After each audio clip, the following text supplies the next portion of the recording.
dëkk bi dëgër na ha ilaha illallah ha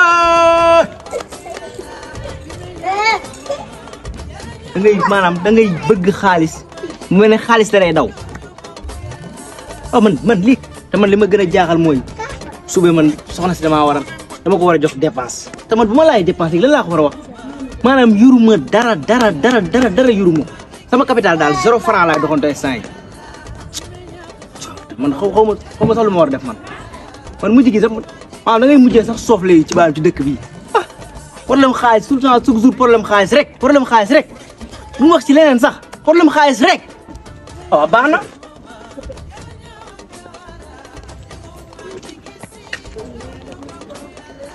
salaamaaleykum. maaleykum salaam wa rahmatulah. naa de sëñ bi. ñooy sant bu baax na ngay yaa ngi ci jàmm. baa yéen a ngi am jàmm. alhamdulilah. dëkk bi.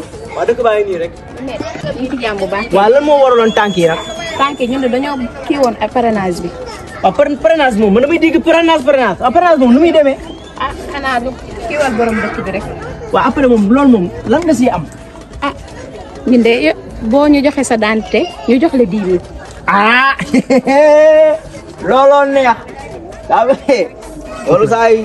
waaw man doomiw ma sama nijaay dëkk bu dëgër bii muy jaay carte d'identité ci 10 000 francs xaaral tuuti ma ñëw wax ak moom.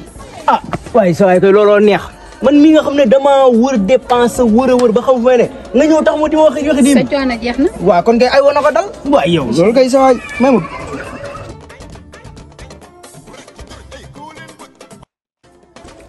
daa mel ni.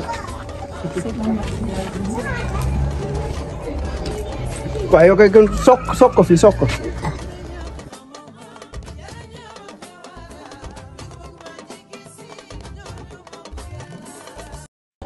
waaw yow kay kon soog ko fii soog ko. waaye yow affaire parrainage moom loolu moom neex na di.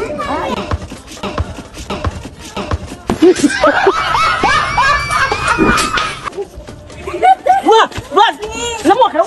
yow nijaay dëkk bu dëgër bii. nit ñi lekku ñu naanoo nga jël sa carte d'identité du ko jaay ci 10 000 francs. foo dégg loolu. foo ko dégg. boo ñëwee doo def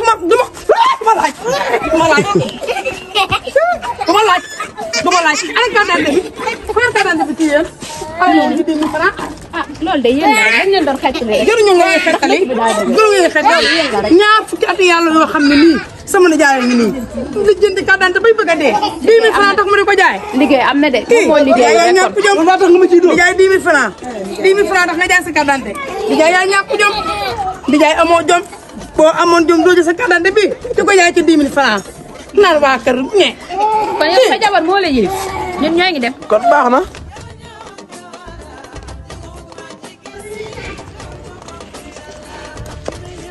yéen laay waxal même bu ñuy lekk ngooñ sax suñu ngor duñ ko jaay ndax ñun ci dëkk bi lañ dëkk fii lañ dëkk ci dëkk bi waaw yéen ñooñu rek laay waxal maa ngi xaar ba kenn duggaat naan da ngay parane foofu nag laa yam